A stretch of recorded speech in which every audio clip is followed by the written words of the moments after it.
oktet. Berikutnya, rumus kimia dalam kimia organik.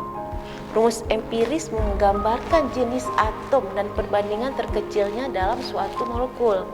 Rumus molekul menggambarkan jumlah atom yang sesungguhnya dalam molekul dan bukan hanya perbandingannya. Rumus struktur menunjukkan struktur dari molekul, yaitu muatan dari kaitan atom-atomnya. Ada rumus empirik, kita lihat di sini contohnya seperti etana, dia CH3. Kemudian kalau rumus molekul dia harus lebih besar daripada rumus empiris, maka kita buat C2H6. Ini sama-sama dikalikan 2. Kemudian kalau rumus strukturnya lagi, ini kan tadi rumus empirik etana CH3, rumus molekulnya jadi C2H6 karena sama-sama dikali 2. Rumus empirik itu yang sederhana. Kemudian rumus strukturnya akan ada titik CH, ada gambarannya. Kemudian penggambaran struktur molekul dapat menggunakan rumus titik, rumus garis, dan rumus termampatkan, yaitu rumus ringkas. Biasa bahasa termampatkan ini kita sering mendengar di gas ya, gas yang termampatkan. Maksudnya gas yang ditekan. Jadi kalau ditekan kan lebih mengecil. Jadi istilah di sini rumus ringkas, rumus rumus pendek.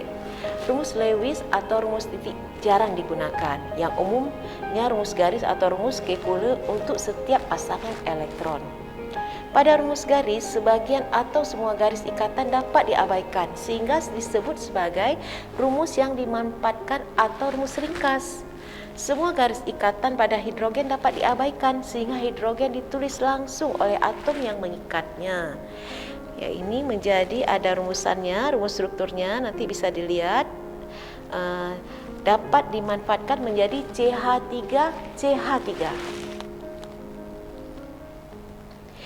Dari materi yang telah tadi kita bicarakan, maka sekarang kita akan tiba pada kesimpulan.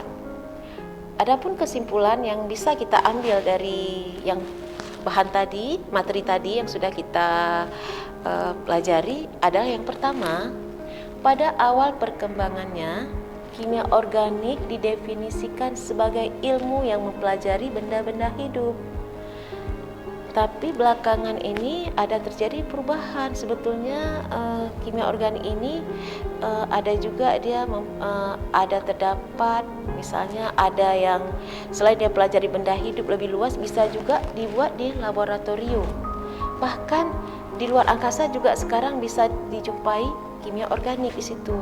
Jadi intinya kimia organik ini adalah senyawa yang memang terjadi pada metabolisme makhluk hidup, tetapi bisa juga dilakukan pembuatannya di laboratorium. Yang kedua, sekarang ini kimia organik dikenal sebagai ilmu yang mempelajari senyawa organik atau senyawa karbon. Senyawa karbon tidak semua yang mengandung karbon dia langsung otomatis jadi senyawa organik, enggak juga. Nanti ada yang karbon yang ada dia mengandung unsur karbon tapi dia bukan senyawa organik. Misalnya contohnya seperti karbonat, ya. Itu dia dia bukan senyawa organik walaupun dia mengandung atom karbon di dalamnya. Jadi kalau lebih tepatnya kalau sekarang ini bisa dikatakan kimia organik itu senyawa yang masuk dalam senyawa organik adalah senyawa yang mengandung atom karbon dan juga hidrogen. Jadi istilahnya dia yang mengandung hidrokarbon. Kemudian yang ketiga, karbon merupakan atom terpenting yang dipelajari dalam ilmu kimia organik. Karena itulah karbon ini dia istilahnya atom yang sangat sering kita jumpai dalam kimia. Karena dia banyak kelebihan karbon ini. Salah satunya karbon ini bisa berikatan dengan banyak senyawa. Bahkan bisa ratusan, ribuan dia bisa membentuk suatu ikatan karena kemampuan dia dari karbon ini bisa membentuk ikatan-ikatan dengan banyak senyawa. Terus yang keempat, karbon dapat berikatan dengan atom-atom lain seperti H, O, N, S dan unsur halogen dengan berbagai jenis ikatan, baik dia ikatan tunggal, ikatan rangkap 2 ataupun ikatan rangkap 3.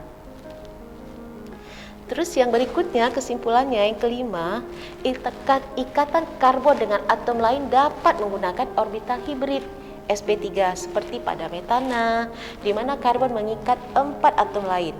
sp2 bila karbon mengikat 3 atom lain dengan ikatan rangkap 2, dan orbital hibrid sp bila karbon mengikat 2 atom lain dengan ikatan rangkap 3.